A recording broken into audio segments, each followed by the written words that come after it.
Welcome to Basic Brewing Radio for Thursday, June 10th, 2010. I'm James Spencer. Here at Basic Brewing Radio, we're all about home brewing. With this week, it's the evaluation of the Brew Your Own Basic Brewing Radio Irish Moss experiment. We taste our own beers, hear lab results, and read responses from several brewers who played along with us at home. If you're new to home brewing and would like to get into the hobby for the first time, check out our website, basicbrewing.com, where you can find archives of our audio and video podcasts and our DVDs to walk you through basic and more advanced brewing techniques. And you can follow me on Twitter, my username, Basic Brewing, all one word. Also, you can find me on Facebook at facebook.com/basicbrewing.james. Also, you can find our show page at facebook.com/basicbrewing. Thanks again to everybody clicking on the Amazon.com associate link on our basicbrewing.com site. Whenever you think of Amazon, think of us and click on our associate link first. It won't cost you any extra, and you'll be helping us to bring you this show. We appreciate your support greatly. We also have associate links for Brew Your Own magazine and the American Homebrewers Association on our site, too. And you can find our Basic Brewing iPhone app on the iTunes store now. And thanks to everybody who's picked one of those up. Lots of stuff to cover this week, so let's get right to it. Chris Colby and Andy Sparks couldn't join us this week, unfortunately, but Steve Wilkes was in the studio, and Blake Lyon was on the line to help answer the question, do clarifiers like Irish Moss and Whirlflock really make a difference in your homebrew? And if they do, is that difference positive or negative? Now, Blake did some evaluation of my two beers in the lab, and if you want Blake to evaluate your beers or your own homegrown hops, stay tuned to the end of the interview, where you'll find out how to get in touch with Blake and work out the details. Well, welcome to the Basic Brewing Studios, Steve Wilkes. Hi, James. It's good to be here tonight on a sultry summer night in Arkansas. You're all Tennessee Williams on me. I am. And then somewhere up in Iowa, we have Blake Lyon. Glad to be back on the show. And Blake has graciously volunteered to do some lab testing for us. You are up there at, not currently at Monmouth College, but that's where you go to school. And you usually work with Brad Sturgeon, who is usually with us. But you have done some lab testing for us, so it's not all just our palates and our noses that are trying to tell the difference between these two test beers. So what experiments did you do for us? You sent me a couple of beers and asked me to do some samples on the Irish Moss experiment. What I did was I ran the beers. I did a color test on those, and then I also checked the bitterness units of the beers to see if they were any different between the Irish Moss and no Irish Moss. Cool. And we will delay the results of that test right now. But usually we have Andy Sparks with us. He's under the weather this evening, so he can't join us. We hope he gets to feeling better soon. And Chris Colby, editor of Brew Your Own magazine, is usually with us. But he is in the process of moving across the country. Yeah, what's up with that? Well, his wife got a new job up in Boston. So he's, pulling up stakes from Austin and moving to a similar sounding from Austin to Boston. That's kind of a... Austin to Boston. God, put a pickle on that and you could sell 1 million of them. I don't know what that means. I don't either, but it's working for me. Okay. So Blake, in Chris's absence, kind of explain to us what we're doing here. We're doing a test to see what fining agents like Irish Moss or Whirlflock do to our beers. So we've done one batch with and one batch without. So what do we usually expect from Irish Moss? What's it do for us? I'm just going to try and recap kind of what Chris said last time when you guys talked about this experiment. And, Irish Moss is kind of seaweed and has a big, long molecule in it called carrageenan. I think I said that correctly. And basically what it does is it has a negative charge on the end of it. And what this charge does is to attract different molecules that might be in your beer, or wort, I should say, like different proteins and stuff.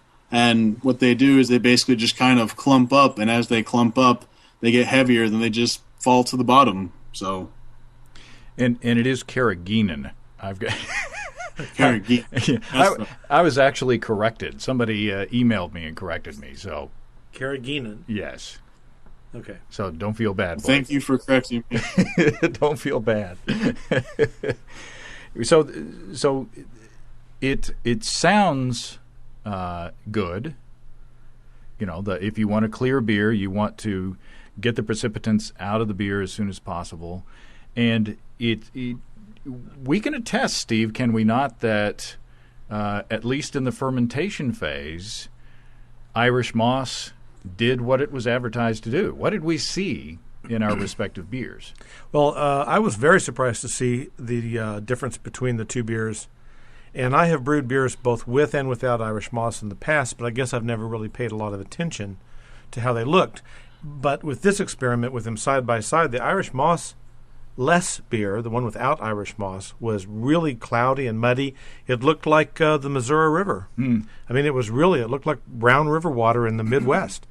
And the one with Irish moss was clearing and relatively clear very quickly. Right. In my fermenter. Also, I noted in my fermentation between the two beers, the fermentation in the no Irish moss was much more violent. Now, I haven't got any idea if that has anything to do with the Irish moss or not, but that really was a difference that I saw. I had to put a blow-off tube on that carboy, where the other one was a much more controlled kind of a very British sort of fermentation. It's very mild. Very polite. Very polite. But effective. Yeah. That's right. Polite. Yes. So anyway, that was the thing I noticed. And actually, I still noticed it at bottling time. I noticed that there was still quite a bit of difference between the two beers. Now, we both posted pictures on our Facebook page. And if you go to facebook.com/basic brewing and scroll down a bit, you can see those. I was amazed. I mean, just the day after I pitched the yeast, I went downstairs and I looked at it and I was like, holy smokes. Yeah. Here you have the no Irish moss beer, and it was just cloudy, like you said, and kind of muddy looking. And the beer with the Irish moss had the snow globe effect. Yeah. You know, where you have clumps of yeast clumped together, or clumps of whatever it was, clumped together and swirling around in the wort, in the beer. So it was going forth and flocculating. It was. So, and at that point, the Irish moss beer was quite a bit darker than, and we both did a pale ale. You did an all grain, I did an extract. Yep. And it would be interesting to see if there's any difference between the two. But I was ready to call the experiment right there. I was like, we're done. It's, but I said, no, let's wait and see what happens. And, we'll be tasting both of these batches here in just a minute. But on the day of bottling, which I believe was like 11 days after pitching, the difference between the two was much less dramatic on mine. You could still see a bit of difference in the color, but as far as, and I took more pictures. You can see those pictures on the Facebook page as well. But by the end of fermentation, and only being in the fermenter for 11 days, I believe it was, the differences were already evening out. I could still see quite a bit of difference between my two beers, but much less. And I believe, I'm not sure. Mine set on that yeast for more than 2 weeks. I'm going to say 15 or 16 days before I was able to get it in the bottle. So I just wonder if it was a difference between extract and all grain. Don't know. Yeah. Well, now comes a time when that I've been looking forward to. They say that the proof of the pudding is in the tasting. Well, the proof of the clarifying agent is in the pouring of the final beers. So we have 2 of mine and 2 of yours, with and without, and Blake has 2 of mine up there in Iowa. And what we're going to do is we're going to take a pause, and we're going to do some sampling, and we will come back and share our results, and we will share the results of the 8 homebrewers who participated in the experiment. Despite the short time frame, 8 homebrewers took part in the experiment. And one even did 3 batches. Wow. So stay tuned. It won't seem like any time to you because it'll just be a little edit. It'll be like Hogwarts time. Yeah, that's right. So prepare to go in the wall. Okay, we're back. Some of us are. I don't know where I'm at. We've left some of our sobriety behind, but After an exhausting taste test. 4 hours later. What are we on, SpongeBob? 4 hours later. 4 hours later. Okay. All right. So we have tasted. We did the blind tasting. Yep. We did a blind tasting with my beers because I put a piece of a tape over the lid, Right. and you switched them around. So, Yep. But even so, you picked out which one was the Irish Moss beer, Yes, I did. So you Right. you were able to determine, and you had marked your beers. One was in a shorter bottle than the other, so we couldn't do the blind tasting on that. Right. But I picked out the Irish Moss on your beer. So Yeah. So that's it. Show's over. yeah, exactly. Okay. So, what do we have to say about that? Well, let's talk about our what we tasted. Blake, you want to start? You've got both beers down there. I assume you didn't do a blind tasting down there, but did you? What did you see? Difference, similarities? What did you see between those 2 beers? Well, the no Irish Moss beer definitely had a lot better head retention, and also I don't know, maybe it's just my lighting down here, or maybe it's just my eyes tricking me, but it looked a hair cloudy. But I think after I let it settle out a bit in my glass, it actually cleared up, and I actually couldn't really tell a difference between the 2. Realistically, unless you're looking for something, and I think in one of these 2 beers, you probably would never know. Mm-hmm. That's my opinion. So what about flavor and aroma and bitterness and such as that? And the flavor profiles of these beers are very similar. I want to say the one with the Irish Moss was maybe just a little sweeter, maybe, I want to say. Aromas were fairly close, and mouthfeel seemed to be about the same too. I mean, it was really hard to try and tell a difference to pick the 2 apart. So Yeah, I got out of your 2 beers, I got that the no Irish Moss seemed to be a little smoother or rounder flavored to me. So, or I should say, or another way to say that is that the ones with Irish Moss, the beer with Irish Moss, seemed to be a little brighter. The fruit flavors were a little, the hop fruit was a little brighter to me. Huh. So I'm trying to stay away from the word dull in terms of the without Irish Moss, but it seemed like its flavor profile was a flatter curve. It didn't have kind of a spike of flavor to me. Boy, I know I'm not very articulate, but that's the best I can do. Now, we noticed here in the studio that the no moss, and I'm calling that my Roberto Duran beer. No Moss. No moss, no moss. Boxing fans from the 80s will appreciate that. Yeah. One guy is laughing. Some guy named Clyde in Michigan. Who we'll see next week, probably. Well, sure. But head retention on the no moss beer was much better. Both had a fair amount of head, but the no moss beer was better. I thought that the only they were so close. I mean, they were so close in flavor and aroma and bitterness that the only things I put down was that the Irish Moss beer, to me, in the beginning, had a slight edge on the aroma. It seemed like the aroma was a little more hoppy, just a teeny tiny bit. Yeah, I get exactly the same thing. And again, that's that kind of fruit forwardness I got from that beer. But again, after just a couple of minutes, in switching back and forth, I couldn't tell. Yeah. So at least in my beer, it seemed that the Irish moss. Oh, and clarity, by the way. Oh, yeah, let's talk about clarity. Did we see much of a difference in the clarity between these two beers? Blake, did you see much of a difference? Like I said at first, when I first poured it, I thought I saw something, but I think, like I said, after a couple minutes, it was just really just hard to tell, like, just which beer was which even. And our beers had been out for, I don't know, a little while from the fridge. Mm-hmm. So, but that's what our palates thought. Blake, what did your instruments say about my two beers? Well, it's interesting, like, because we talk about how these beers taste pretty much almost the same, just slight differences.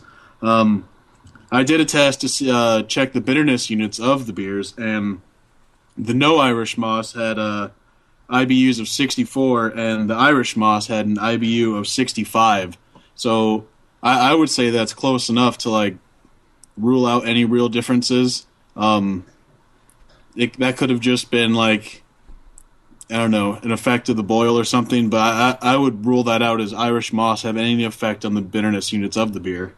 And you would think that if the Irish Moss were to have an effect, it would be to decrease the bitterness instead of increasing it by 1 IBU, right? In theory. Yeah, I mean, the Irish Moss, like from what I've read and what Chris said the other week, it takes, like, the proteins out of the beer, so you think maybe it could grab some of those isoalpha acids and pull them out too, but no, it appears to have had no effect on those. Now, what about the color? Now this is actually kind of interesting. I did a color analysis of the beers, and the No Irish Moss had about an SRM of about 16, while the Irish Moss beer had an SRM of about 13. So there was a little bit of a difference there, but I would have to comment personally, just by looking at it with my eye, I could not tell the difference. Without my scientific instruments, I would not be able to tell the difference. So the instruments say that the No Irish Moss beer was a little bit darker than the beer with Irish Moss. That's correct, yeah. But what we were seeing in the fermenter was that the beer with Irish Moss was darker, right, because there was a lot of yeast suspended in the No Irish Moss beer. But I mean, how big of a difference is that on those numbers? In the actual absorbance of, like, the initial absorbance before I put it in, like, an equation and calculated the SRMs, it was actually a pretty close number. Just real quickly about how this process works. It's pretty simple. You just you take the beer, you decarbonate it. I diluted it to about 1/10, so like 1 ml of beer and 9 mLs of water, and then I just put it in the UV-Vis spectrometer and took an absorbance reading at 430 nanometers and put it in a calculation and then get the SRMs that way. But the initial absorbance was, I thought, like, pretty close together, but when the final calculation came out, it was just a little part. Like, it's not, I wouldn't say it's very far apart. It's still pretty close altogether, but it's... So the difference between 13 and 16, visually to a human eye, isn't that much. I guess that's where I'm landing at. Yeah. I mean, pretty much. I mean, like I said, just looking at these two, I could not tell the difference between the two. Right. So, probably to me, the bigger question was on the bitterness. I mean, the color of the beer, if it shifts a little bit, is not as important to me as if Irish Moss is going to be absorbing bitterness out of my IPA and dropping it onto the tube. And it appears that that's not happening. So, Steve, what about your beers? We looked at your beers, and it was pretty. Now, these beers haven't been in the bottle very long, but the head retention on the Irish Moss beer seemed to be a little better. Yeah, I thought it was quite a bit better, actually. So it was reversed. My take on them was all the way down the line, the beer that used Irish moss, I thought was a more interesting and better beer. I thought it had better head retention. I thought it was somewhat more clear. It was darker. It was a darker color. I felt like it was a little more complex. The biscuitiness of it, the recipe has 10 pounds of Golden Promise, 1 pound of Victory, 1 pound of 20 Levabon Crystal. That's the malt build. I felt like it was a little more biscuity, a little more rich than the beer that did not have the Irish moss. Having said that, if I didn't have them side by side, I'm certain I couldn't tell the difference. Right. Yeah. Again, but it's interesting because I did an extract beer, you did an all grain beer. Your beer with the Irish moss was noticeably more clear, and I think because it was more clear, in other words, more yeast had dropped out. Yeah. I think it was darker. Yeah. So there was a difference between the two beers, definitely, as far as clarity was concerned. I put down that the Irish moss beer was a bit cleaner. Yeah, and the no Irish moss beer was just a little bit sweeter, but again, very very very small differences between the two. Right, and I think for full disclosure, I want to point out that when I made these beers and I broke the wort in half, so I made since it's an all grain, I had to do the first runnings and second runnings, and then I had to break them into two different boils. That I ended up with 2 different volumes of beer at the end, off by about a half a gallon. So, whatever difference that would contribute, I actually have more of the no Irish moss beer than the Irish moss beer by 4 or 5 bottles. So that may. So yeah, if that contributed to any differences, I just want to disclose that right. That I'm not sure that it did, but perhaps it did.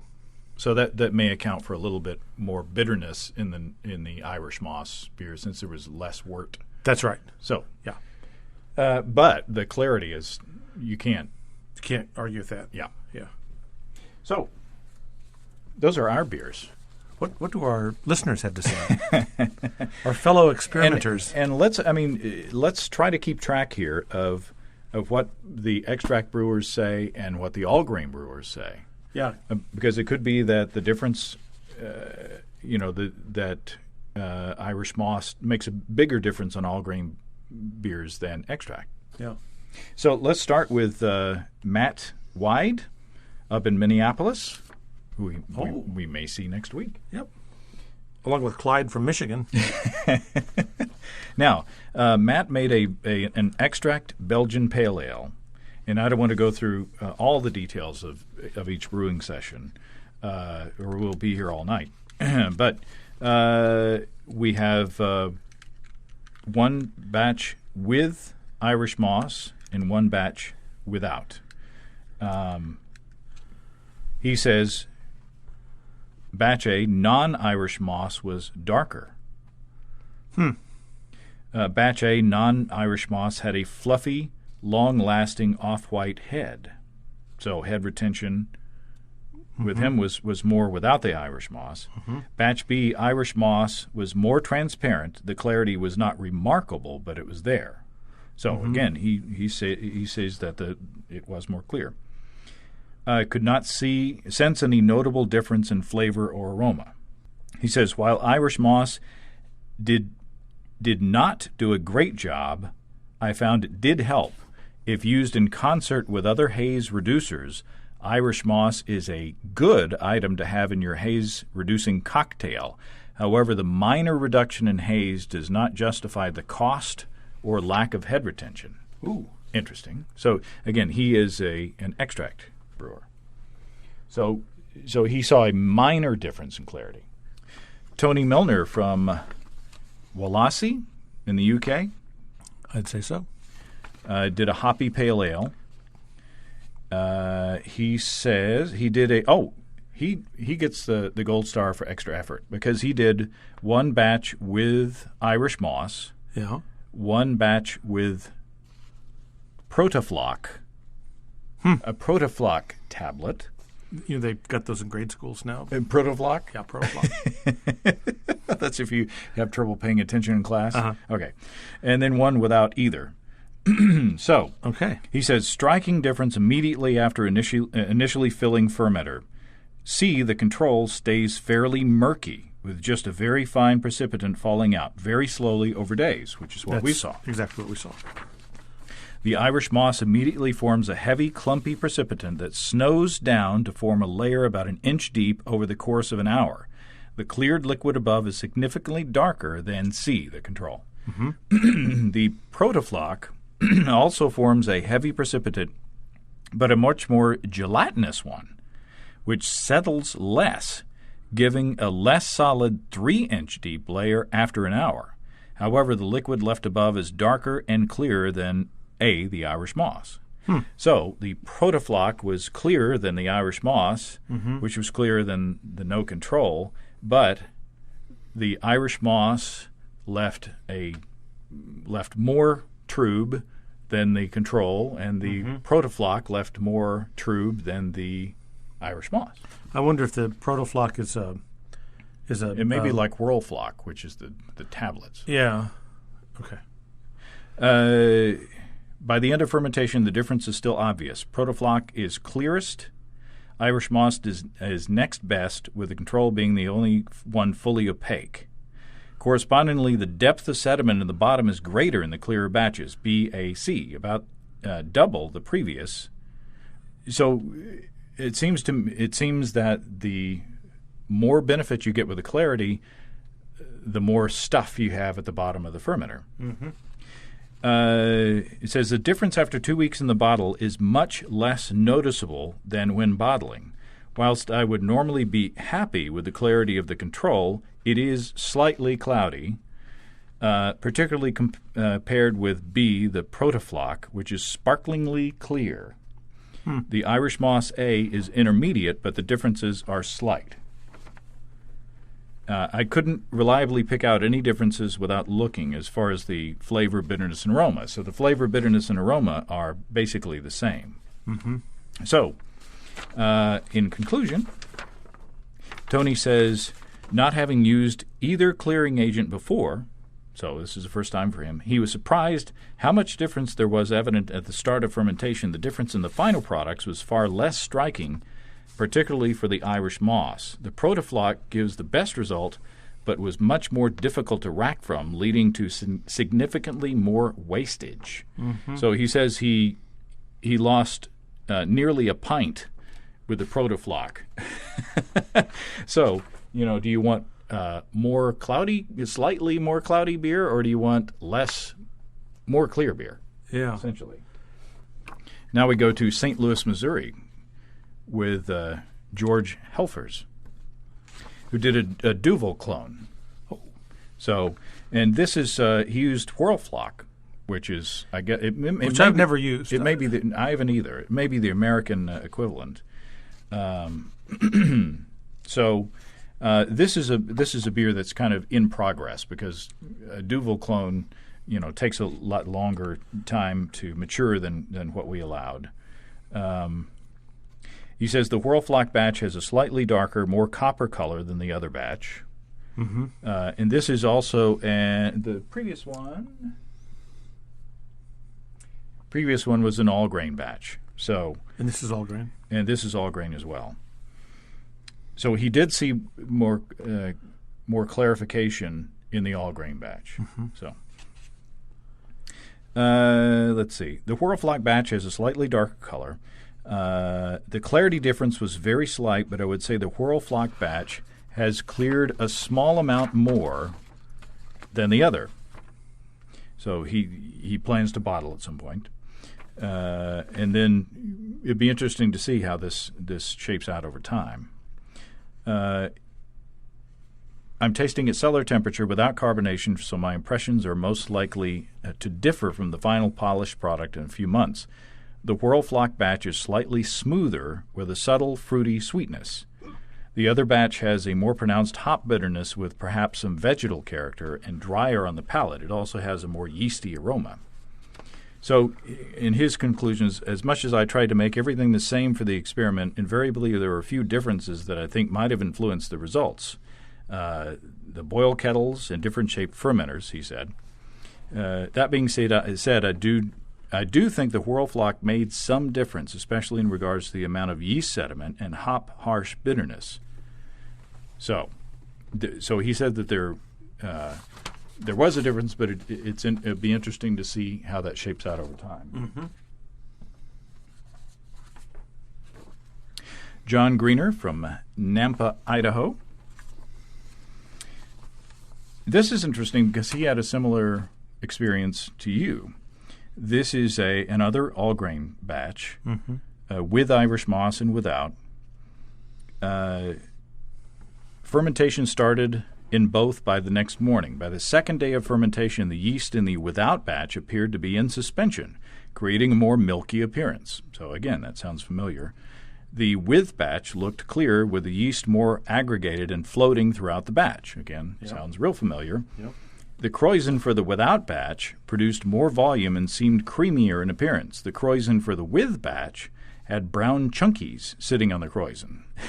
Yeah, and that's exactly what I found. Well, there you go. Yep. By the third day, the without batch had started pushing krausen through the blow-off tube, where the with batch never pushed krausen through the tube. So he had a blow-off without Irish moss, and so did you.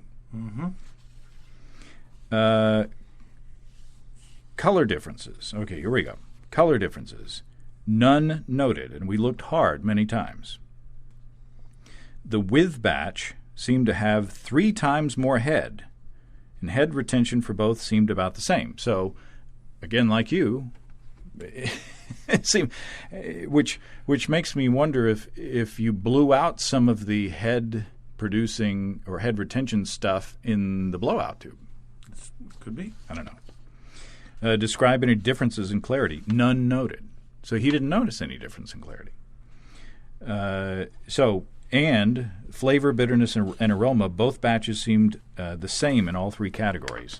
And his conclusions, John's conclusions, Irish moss seemed to allow for more head production. It would be interesting to know if the without batch would have had the same amount of head if it had not pushed the krausen out of the carboy during primary fermentation. So that's an interesting point.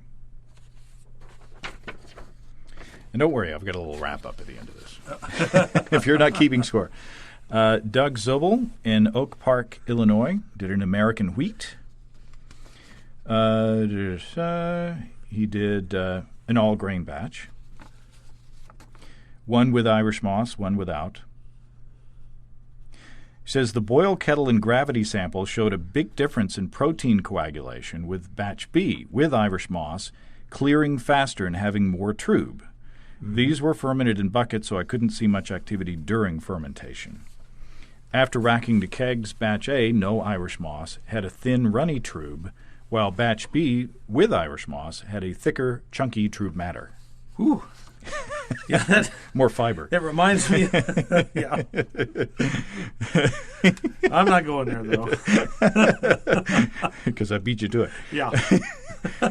Color differences. Both were a pale straw color. Again, this is an American wheat. Batch B with Irish moss appeared a little darker. Batch A, no Irish moss, was lighter in color, probably due to the suspended proteins. Mm-hmm. Batch A, no Irish moss, seemed to have a slightly thicker head that lasted just a little longer.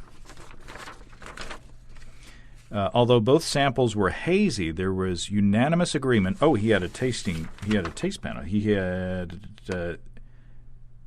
and 3 brewing partners tasted these. There was unanimous agreement that batch B with Irish moss was noticeably more clear. Batch A, no Irish moss, was opaque, while you could see through batch B with Irish moss. Batch A, no Irish moss, had a stronger and fuller aroma, which was described as more fruity and having brighter citrus notes. Batch B with Irish moss came across as sweeter, while batch A, no Irish moss, seemed to have slightly more hop bitterness and finished drier. He says he was surprised at the dramatic effect on the clarity and the coagulation in the cooled wort even before pitching.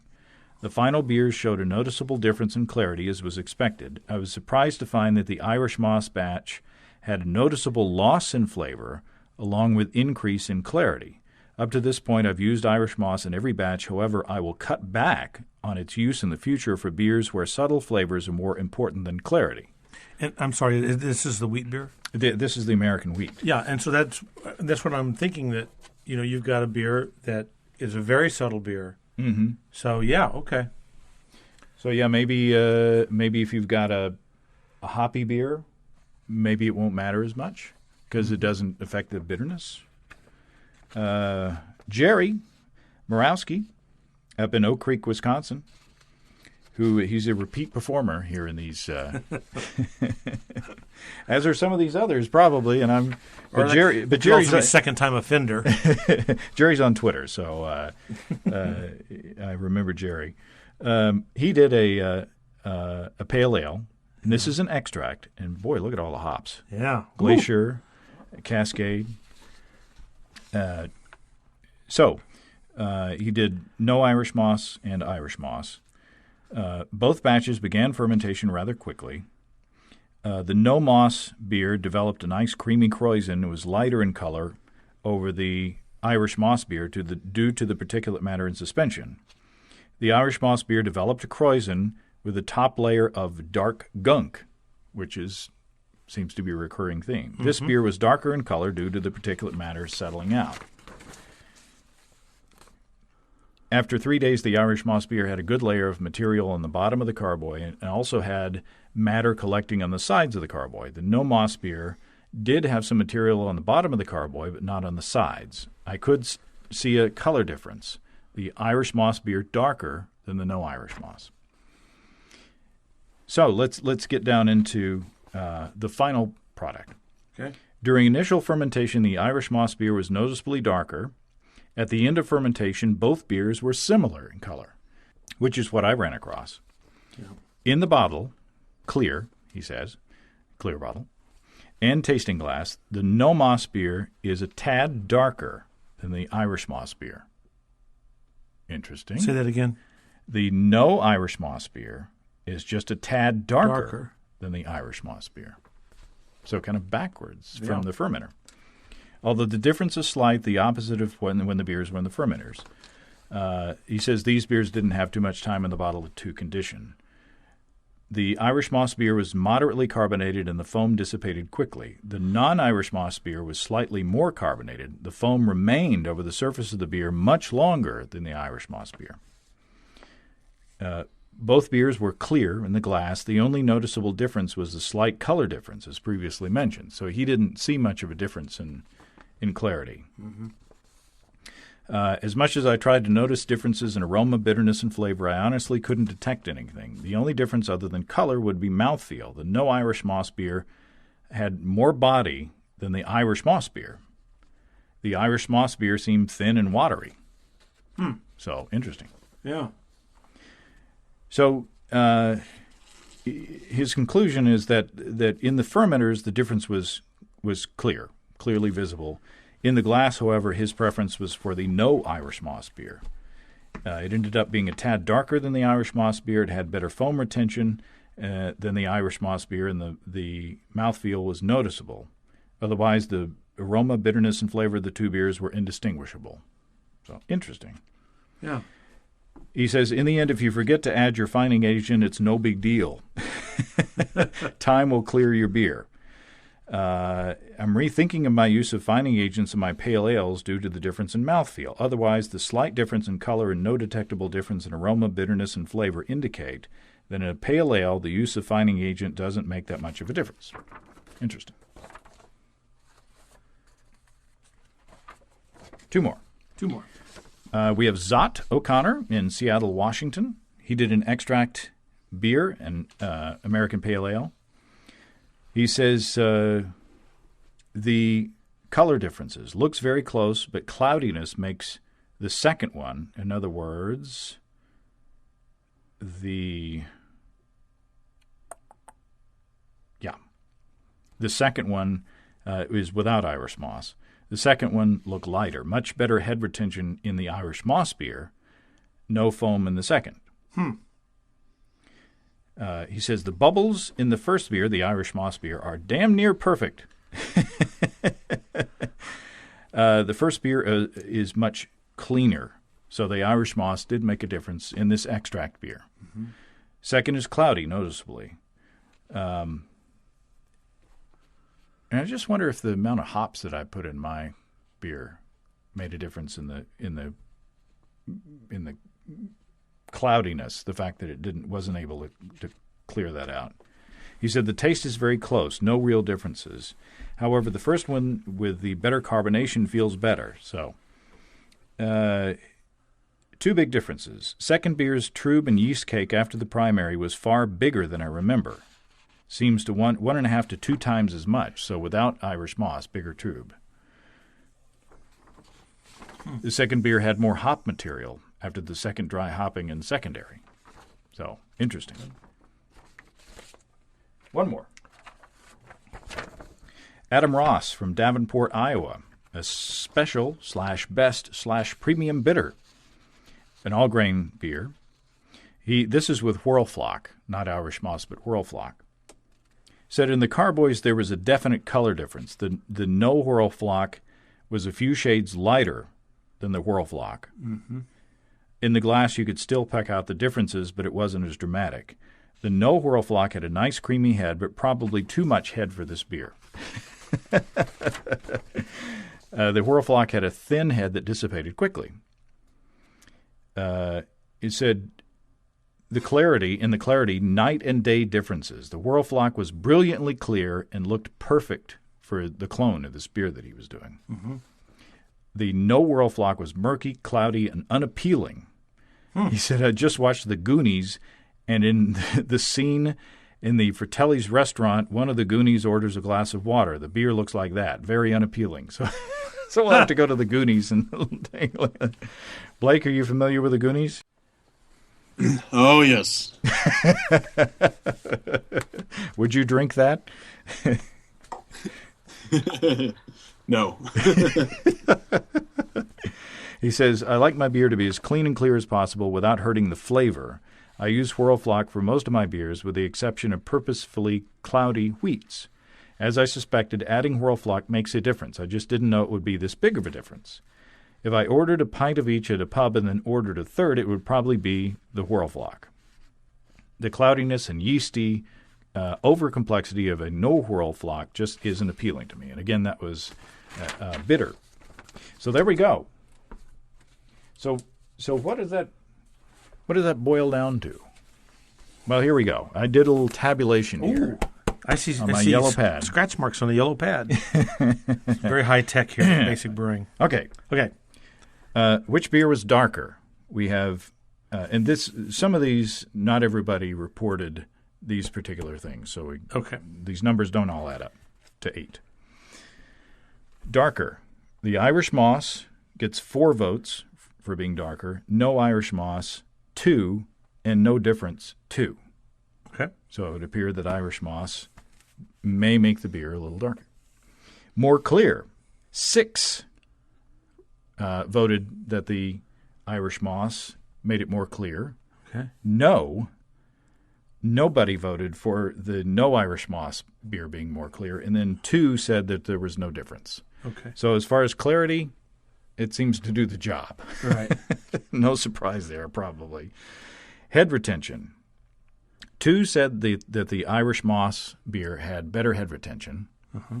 4 said that the no Irish moss beer had better head retention. And then 1 said that there was no difference.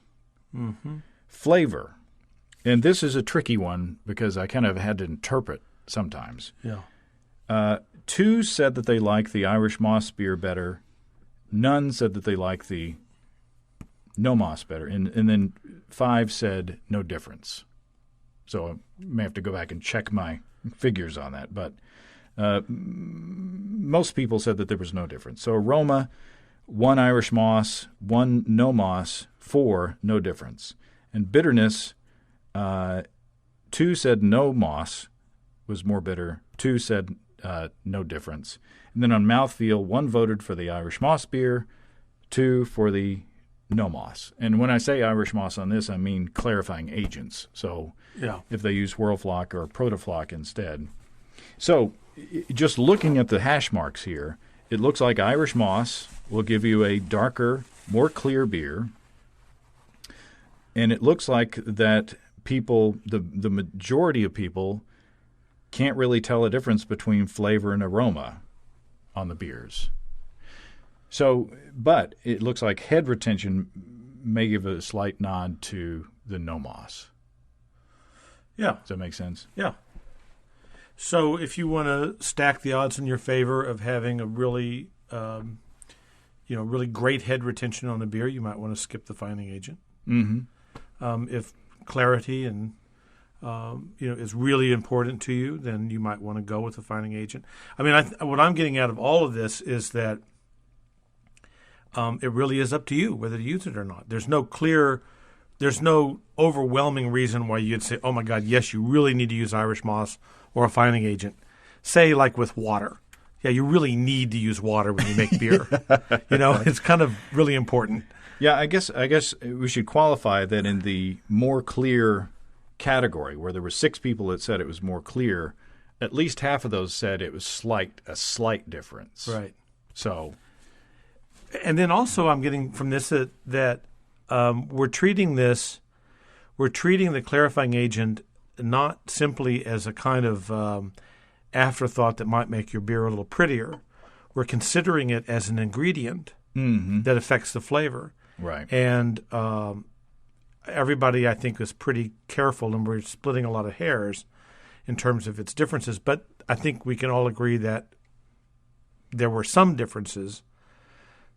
Boy, this is, I mean, it did have an effect. I mean, you and I both saw in the fermenter it had a pretty much immediate effect on the beer. Now, here at the table, if we were just to see my beer, we would say, don't bother. Yeah. No. But looking at your beer is noticeably clearer, and it's not as hoppy as mine, so maybe that's it. But we actually preferred the flavor of your Irish moss beer, and it was a bit clearer. Yeah. Based on the experiment that I did, if I only had my results, I would use Irish moss. Well, there you go. So, what do you think, Blake? Yeah, I would probably have to agree with Steve there. I do most of the time. Yeah, I think that if you, maybe if I were making a wheat beer, obviously where you want it to be cloudy, like the American wheat, right? Then you leave it out. But obviously, it does make it. I mean, if you look at the photos on our Facebook page, it does have an effect. I mean, it's not something that has a placebo effect, Right. I didn't expect the visual difference in the fermenter to be as dramatic as it was. I mean, here lately I've been forgetting to add Irish moss in my beers, and my beers have been coming out fine. Yeah. But to see the action in the fermenter was striking to me. So, I guess the bottom line with all of these experiments is try it yourself. Yeah, pretty much. I mean, really, and I do like the thought of the making a wheat beer or some kind of a cloudy farmhouse ale or something like that. I had never thought of it like that. So I think getting back to my little speech about as an ingredient, that I'm really beginning to think of a fining agent. Again, not just as an afterthought that, this will make it a little clearer, a little prettier, that it really could affect the flavor, and particularly with a cloudier style, or like the fellow that wanted the really bright, clear beers. Okay, then, there's a reason to do that. Well, there you go. There you go. Well, this is going to be we're not going to do Basic Brewing Radio next week because we'll be off somewhere else. We'll be in Minneapolis. Woo! Hopefully seeing some of you guys out there. Guys and gals. And then after that, usually we take June off from the podcast. I think this year we'll take July off. That sounds good. Because my family vacation is going to be in July this year, and I've got some weddings to go to and all that. So I think July will be the dry month this year. So just mark your calendars. Get out your Sharpies. Well, Blake, I definitely appreciate your help with the results, and we want to say that you are offering your services for homebrewers out there who want to have their beers analyzed. Is that correct? Yes, that's correct. How would they get a hold of you to have them send their beers to you? The easiest way would just be to email me at blyon@monm.edu. It's my school email. Through there, I have more details written out, but I don't want to take up too much time on the show here. So you can just email me. I can do, right now I can do bitterness of beers. I can do color of beers. I can even do hops. If you home grow your own hops, I can figure out the alpha acid content of your hops.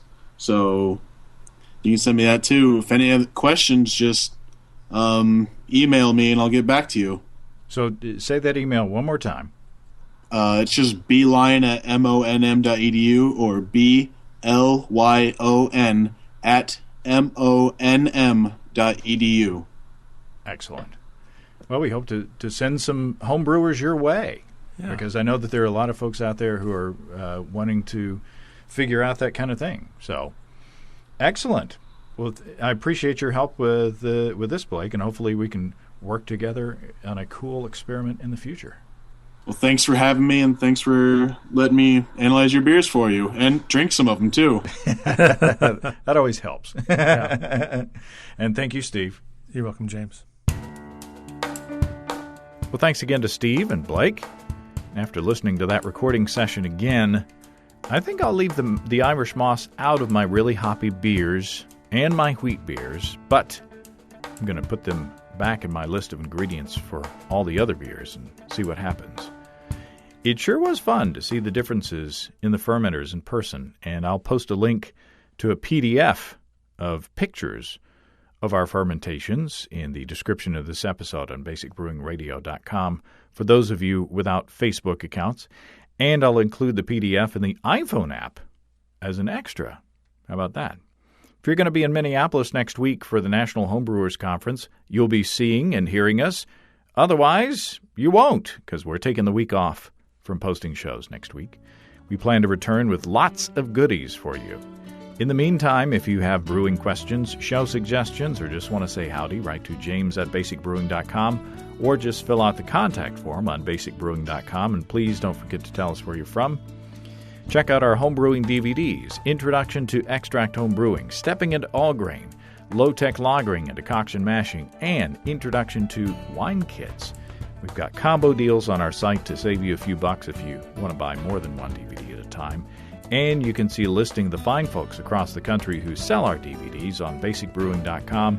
And if there isn't a vendor in your area, you can order them online in our online shop at basicbrewingshop.com.